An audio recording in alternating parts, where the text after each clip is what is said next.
North of the sprawling giant of Canada's largest metropolis, Toronto, amid the rich farmlands of south-central Ontario, there once were a group of people who built a temple to peace. Our journey begins there, at a place in time.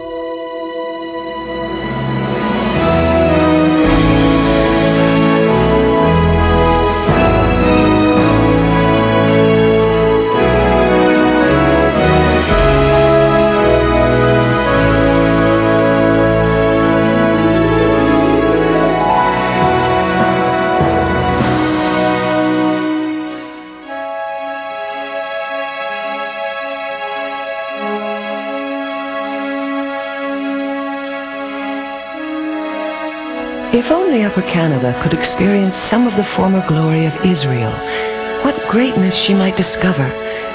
There would be music, pageantry, and color, and, in the end, the ultimate blessing of a complete peace and harmony with God. So wrote David Wilson.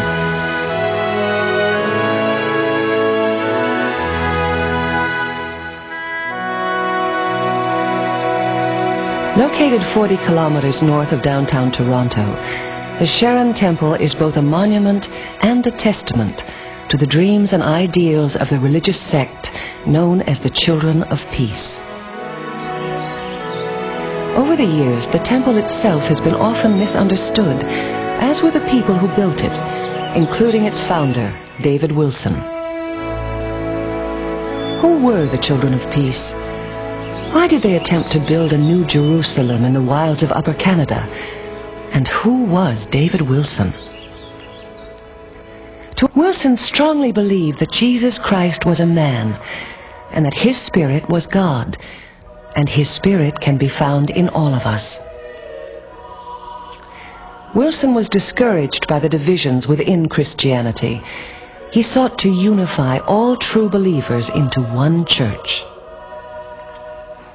Increasingly, he saw this one church to be a reincarnation of the Temple of Solomon, built in ancient Jerusalem. 2 meeting houses were to be eventually built for Sunday worship. And a glorious temple was to be erected for worship on special Saturdays, 15 times a year. The temple's design was to be based on Solomon's temple, as described in the Old Testament, 1 Kings chapter 6. The truth is, there is very little physical similarity between the two structures, but many symbolic references. In claiming they were rebuilding Solomon's temple, the Children of Peace, in essence, were affirming that they too were moved by the same spirit as Solomon, as they sought to rebuild the kingdom of God on earth.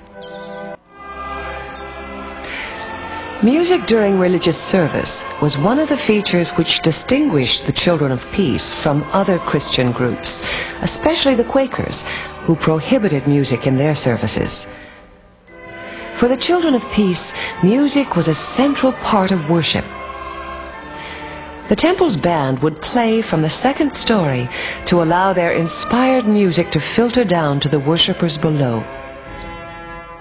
Surrounded by these heavenly sounds and the symbols of his and his fellow believers, David Wilson's vision became a reality.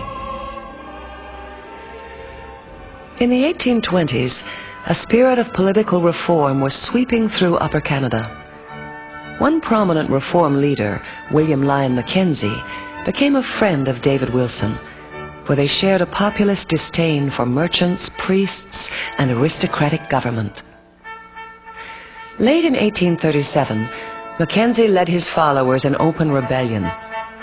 Wilson sympathized with the objectives of political reform, but opposed the violent means they employed.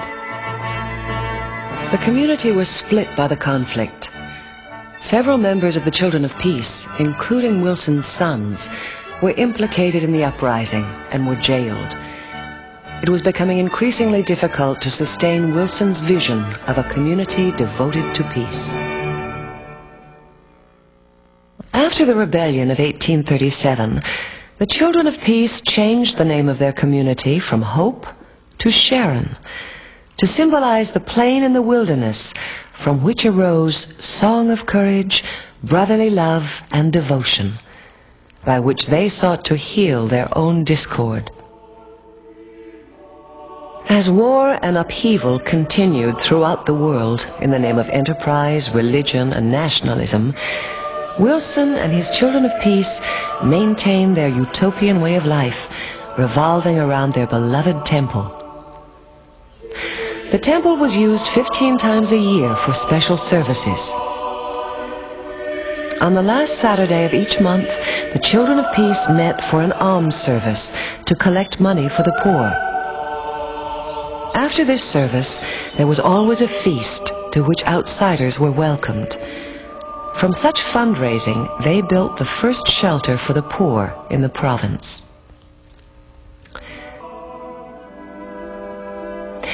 In 1866, David Wilson died. By the time that Wilson's oldest son, John David Wilson, took over his father's ministry, the community was drifting apart, and John lacked his father's charisma to inspire the congregation. Many left the Children of Peace and joined other churches. In 1889, the remaining few members held their last service in the temple. From that point on, the temple, which was erected in the spirit of Solomon to unify the religions, was largely abandoned and left to the elements. Eventually, the buildings of the Children of Peace fell into dangerous disrepair and were demolished. But the temple was saved from demolition in 1917 by the York Pioneer and Historical Society, which operated it as a museum until 1991.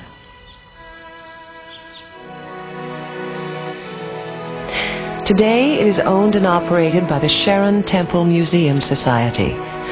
The Sharon Temple is a celebration of the diversity of Canada's society. Nurtured by freedom, the Children of Peace found a home and left as a legacy for future generations a belief in peace and harmony and a wonderful remnant of their faith, the Sharon Temple.